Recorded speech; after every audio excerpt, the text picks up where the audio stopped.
इस वक्त आप आराम से बैठकर इस वीडियो को देख रहे हैं, मगर मैं आपको कहूं, आज जिस जगह पर आप अभी बैठे हो वो जमीन आज से करोड़ों साल पहले 8,500 डिग्री के तापमान से उबल रही थी, या जिस जगह पर आप बैठे हैं वो जगह लाखों सालों तक बर्फ से ढकी हुई थी। ये दोनों बातें सच हैं। इस 15 मिनट की वीडियो के अंदर आप पृथ्वी के 450 करोड़ साल पहले के सफर को देखने वाले हैं। जिस जगह आज हमारा सौर मंडल है, वहां विभिन्न प्रकार की गैस और धूल के बादल हुआ करते थे। वैज्ञानिकों के मुताबिक इन धूल के बादलों से दूर एक तारा हुआ करता था। वक्त के साथ साथ उस तारे की ऊर्जा कम होने लगी, जिसके कारण उसके अंदर एक विशाल विस्फोट हुआ। विस्फोट की वजह से अंतरिक्ष की ये धूल एक दूसरे से दबने लगी। इस दौरान बादलों में स्थित धूल के कण दबाव और गर्मी के कारण बड़े उल्का पिंड और पत्थरों में परिवर्तित हो चुके थे, और इसी दबाव की वजह से इन बादलों में स्थित रेडियो एक्टिव पदार्थ ने ग्रेविटी का निर्माण किया। इस ग्रेविटी के कारण बीच में हाइड्रोजन और हीलियम गैस इकट्ठा होने लगे।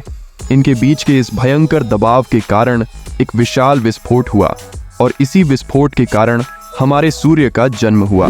अंतरिक्ष में फैले एस्ट्रॉयड यानी कि क्षुब्ध ग्रहों में भारी वजन की वजह से सूर्य के करीब आकर सूर्य की परिक्रमा करने लगे। धीरे धीरे इन्हीं एस्ट्रॉयड में भारी टकराव हुआ, जिसके फलस्वरूप मरकरी, विनस, अर्थ और मार्स जैसे ग्रहों का निर्माण हुआ। वैज्ञानिकों के मुताबिक उस वक्त पृथ्वी और मार्स यानी मंगल ग्रह के बीच थिया नामक ग्रह सूरज की परिक्रमा किया करता था। पृथ्वी पर ग्रेविटी होने की वजह से सूरज की परिक्रमा करने वाले एस्ट्रॉयड अब पृथ्वी की परिक्रमा करने लगे, और धीरे धीरे करोड़ों सालों तक ये पृथ्वी पर गिरते रहे। और ऐसी घटना हमारे पड़ोसी ग्रह थिया पर भी हो रही थी, जिसके कारण थिया पृथ्वी की ओर करीब आने लगा और आकर पृथ्वी से टकराया। इस भयंकर टकराव की वजह से पृथ्वी के हिस्से कणों के रूप में अंतरिक्ष में फैल गए और एक रिंग की तरह पृथ्वी की परिक्रमा करने लगे। परिक्रमा करते हुए कणों में टकराव होने लगा, जिसके कारण हमारे चांद का निर्माण हुआ। उस वक्त पृथ्वी पर सिर्फ एक ही समुद्र हुआ करता था, और वो 1900 डिग्री सेल्सियस की तापमान पर उबलते हुए लावे का उबल रही थी। वो सारी चीजें जिसे आज आप अलग अलग नाम से जानते हैं, वक्त के साथ साथ पृथ्वी धीरे धीरे ठंडी हो रही थी, जिसके कारण पृथ्वी के भारी तत्व जैसे धातु और रेडियो एक्टिव पदार्थ पृथ्वी के केंद्र में जाकर इकट्ठा हो गए, और हल्के पदार्थ पृथ्वी की सतह पर आ गए। लाखों सालों तक पृथ्वी पर उल्कापिंडों की बरसात हुई, और इन गिरते हुए उल्कापिंडों में जमा था नमक, मिनरल्स और पानी। करोड़ों सालों तक इन उल्कापिंडों की बरसात होती रही, और धीरे धीरे पृथ्वी की ऊपरी सतह पानी से ढकने लगी। वैज्ञानिकों के मुताबिक यही वो वक्त था जब दूर गहरे पानी के अंदर निकलते ज्वालामुखी से पहली बार सूक्ष्म जीवों का निर्माण हुआ।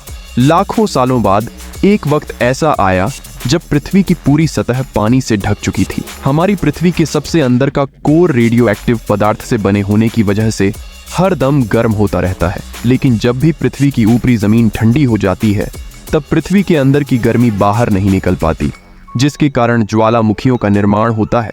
और उस वक्त कुछ ऐसा ही हुआ। पानी से ढकी हुई पृथ्वी पर हजारों की तादाद में ज्वालामुखी निकलने लगे, और आने वाले लाखों सालों तक इन ज्वालामुखी का निकलना जारी रहा, जिससे पानी के ऊपर जमीन का निर्माण हो रहा था। इस वक्त भी पृथ्वी पर वातावरण न होने की वजह से अंतरिक्ष से उल्कापिंडों की वर्षा हो रही थी। आज से लगभग 300 करोड़ साल पहले पृथ्वी पर ऐसा वक्त आया जब पृथ्वी का वातावरण लगभग स्थिर होने लगा था। ज्वालामुखी निकलने धीरे हो गए थे, और पृथ्वी का एक दिन 12 घंटे का हुआ करता था। साल बीतते गए, और धीरे धीरे ये सूक्ष्म जीव विकसित होते गए और समूहों में रहने लगे। आज से लगभग 250 करोड़ साल पहले पहली बार पृथ्वी पर ऐसे जीवों का निर्माण हुआ जो जीने के लिए ये पानी के अंदर के मिनरल्स यानी खनिज पदार्थ और धूप का इस्तेमाल करते थे, और मल त्याग के रूप में ऑक्सीजन बाहर निकालते थे। इस वक्त तक पृथ्वी पर ज्यादातर ज्वालामुखी निकलने बंद हो चुके थे, और इन माइक्रोवेक्टोरियस की वजह से वातावरण में ऑक्सीजन की मात्रा बढ़ रही थी। वातावरण में ऑक्सीजन बढ़ने की वजह से पृथ्वी का वायुमंडल बनना शुरू हुआ, और आने वाले हजारों सालों तक वातावरण में ऑक्सीजन की मात्रा बढ़ती रही, जिसकी वजह से पृथ्वी के ज्यादातर हिस्सों में ये सूक्ष्म जीव फैल गए। पृथ्वी पर स्थित आयरन यानी लोहे के मिनरल्स पानी में स्थित ऑक्सीजन से रिएक्ट होने लगे, और एक वक्त ऐसा आया जब पृथ्वी की जमीन आज के मार्स के जैसे लाल हो चुकी थी। वक्त बीतने के साथ साथ धरती की टेक्टोनिक प्लेट्स में दरार होने लगी, जिसके कारण पृथ्वी के अंदर का लावा जमीन की तरह कई लाखों सालों तक खुला उबलता रहा। और यही वो कारण था जिसके कारण पृथ्वी के वातावरण में कार्बन डाइऑक्साइड की मात्रा बहुत बढ़ गई और पृथ्वी पर एसिड की वर्षा शुरू हो गई। एसिड रेन की वजह से पृथ्वी का तापमान घटने लगा और तापमान इतना घटा कि पृथ्वी के ऊपर सीधे पानी बर्फ में परिवर्तित होने लगा। पृथ्वी पर पहली बार पूरी पृथ्वी सफेद बर्फ से ढक चुकी थी। आमतौर पर जब धरती पर सूरज की किरणें गिरती हैं तब जमीन उन किरणों को सोख लेती है, मगर क्योंकि पूरी पृथ्वी बर्फ से ढक चुकी थी और क्योंकि बर्फ सफेद और चमकीली होती है जिसके कारण सूर्य की किरणें धरती पर गिरने के बाद वापस चली जाती थीं, इसी कारण से पृथ्वी कई लाखों सालों तक बर्फ से ढकी रही। मगर फिर से पृथ्वी के अंदर से गर्मी ज्वालामुखी के रूप में निकलना शुरू हो गई और इन ज्वालामुखियों से निकलने वाली गर्मी ने बर्फ को पिघलना शुरू कर दिया। इसी बीच पृथ्वी की गहराई में बचे कुछ सूक्ष्म जीव धीरे धीरे बदल रहे थे और अब वो ऑक्सीजन को अपने शरीर को बड़ा और जटिल बनाने के लिए इस्तेमाल करने लगे थे। इस बीच पानी में अलग से भी छोटे समुद्री पौधे निकलने शुरू हो चुके थे। बाहर जैसे जैसे ज्वालामुखी निकल रहे थे वैसे वैसे वातावरण कार्बन डाइऑक्साइड की वजह से गर्म हो रहा था। वक्त के साथ साथ बर्फ तो पिघलने लगी, मगर धरती पर फिर से एसिड की वर्षा शुरू हो गई, जिसके कारण फिर पृथ्वी ठंडी होने लगी और फिर पृथ्वी की ज्यादातर सतह बर्फ से ढक गई। ऐसा बार बार कई हजारों सालों तक होता रहा और इसी कारण से अब समुद्री जीव धीरे धीरे वातावरण के हिसाब से विकसित हो रहे थे। इस बीच कई सारे जीव और समुद्र जंगल्स भी लुप्त हो गए, मगर जो बच गए वो धीरे धीरे पृथ्वी के बदलते तापमान के हिसाब से ढलते गए और अब हजारों सालों बाद समुद्री पेड़ बर्फ की वजह से पूरी तरह से मरते या सूखते नहीं थे और पृथ्वी पर होने वाली एसिड की वर्षा कम होने लगी। वातावरण में ऑक्सीजन आने की वजह से पृथ्वी की ओजोन लेयर्स मोटी होने लगी और आज से लगभग 45 करोड़ साल पहले पृथ्वी की ऊपरी सतह पर पहली बार मोसोस नामक प्लांट उगना शुरू हुआ।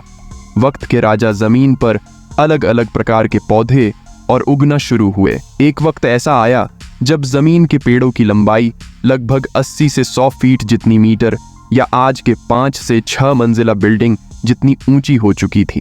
ये वो वक्त था जब समुद्री जानवर समुद्र से बाहर निकल रहे थे और जमीनी जानवरों में परिवर्तित हो रहे थे। पृथ्वी की ज्यादातर जमीन एक जगह इकट्ठी हो चुकी थी, जिसे आज हम पैंजिया महाद्वीप के नाम से जानते हैं। पृथ्वी का वातावरण और तापमान लगभग स्थिर हो चुका था और अब करीब 21 से 23 घंटे का दिन हुआ करता था। अब समुद्री जीव पानी से बाहर रहने लगे थे और वातावरण के हिसाब से उनके शरीर का रंग रूप बदल रहा था। धीरे धीरे ये जमीनी जानवर डायनासोर में परिवर्तित हो गए, जिन डायनासोर ने पेड़ पौधे खाने शुरू कर दिए। उनका शरीर लंबा और विशाल रूप से विकसित होने लगा। कुछ डायनासोर शिकार किया करते थे, इसके कारण वे छोटे और तेज होते चले गए। पृथ्वी की ऊपरी जमीन एक जगह इकट्ठी होने के कारण ज्यादातर जमीन रेगिस्तान और बंजर हो चुकी थी। ज्यादातर जंगल समुद्र के करीब हुआ करते थे जिसमें डायनासोर रहा करते थे।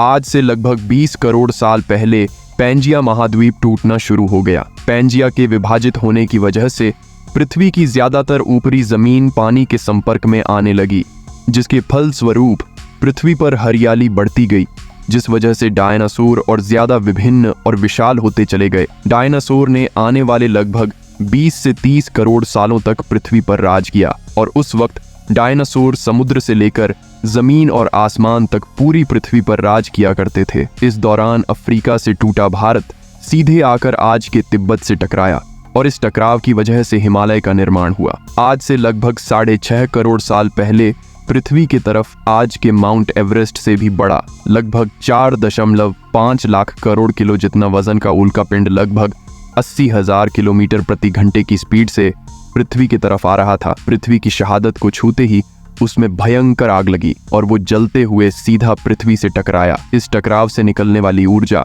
आज के 10 करोड़ परमाणु बम एक साथ फटने के बराबर थी। जहां ये उल्कापिंड जहां पर गिरा, वहां के जानवर और पेड़ कुछ ही घंटों में पूरी पृथ्वी के वातावरण में हानिकारक गैस और धूल की वजह से पृथ्वी नर्क हो चुकी थी। डायनासोर घूंटन, आग और भुखमरी से पूरी तरह विलुप्त हो गए। इस वक्त हमारे पूर्वज जमीन के अंदर रहा करते थे, जिसके कारण वो इस विशाल प्रलय से बच गए। पृथ्वी का वातावरण पूरी तरह से काला और अंधेरा हो चुका था, जिससे धूप भी जमीन तक नहीं पहुंच पा रही थी। और पृथ्वी के पेड़ और ज्यादातर जानवर विलुप्त हो गए। वातावरण में धूल और हानिकारक गैस के कारण पृथ्वी पर फिर से एसिड की वर्षा शुरू हो गई और फिर पृथ्वी ठंडी होकर बर्फ से ढक गई। लेकिन इस बार पृथ्वी की बर्फ लाखों सालों तक नहीं जमी रही और 80 से 90 हजार साल बाद ये बर्फ पिघलनी शुरू हो गई। जैसे ही पृथ्वी पर वातावरण फिर से पहले जैसा होने लगा, वैसे ही ये छोटे जीव जमीन से बाहर आना शुरू हो गए। उस वक्त पृथ्वी की बर्फ पिघलनी शुरू ही हुई थी, जिसके कारण अफ्रीका में घने ठंडे जंगल हुआ करते थे और इसी बीच ये जमीनी जीव बंदरों में परिवर्तित हुए। मगर जैसे जैसे पृथ्वी गर्म होने लगी, वैसे वैसे अफ्रीका के ये जंगल सूखने लगे। जंगल की चीजें खाने वाले बंदरों को खाने की कमी होने लगी। खाने की तलाश में इन बंदरों ने अपने पैरों पर चलना शुरू कर दिया, जिससे वहां के मौसम के हिसाब से बदलता गया। वक्त के साथ हम आदिवासी बने, हमने हथियारों से लेकर आग का आविष्कार किया। हम धीरे धीरे इंसान के रूप में विकसित हुए। हमने धर्म से लेकर परिवार, भाषा और संस्कृति का निर्माण किया और सालों का वक्त लगा है हमें एक छोटे जमीन में रहने वाले जानवर से इंसान बनने में कई लाखों सालों का। मगर हमने इन 100 सालों में जितना पृथ्वी को गंदा और तबाह किया है, उतना आज तक किसी भी प्रजाति ने नहीं किया होगा। हम फिर से पृथ्वी को गर्म कर रहे हैं और कार्बन डाइऑक्साइड की मात्रा बढ़ा रहे हैं। वैज्ञानिकों का मानना है कि पृथ्वी पर फिर से विशाल परिवर्तन होने वाला है। भविष्य में पृथ्वी कैसी होगी जानेंगे हमारी अगली वीडियो में।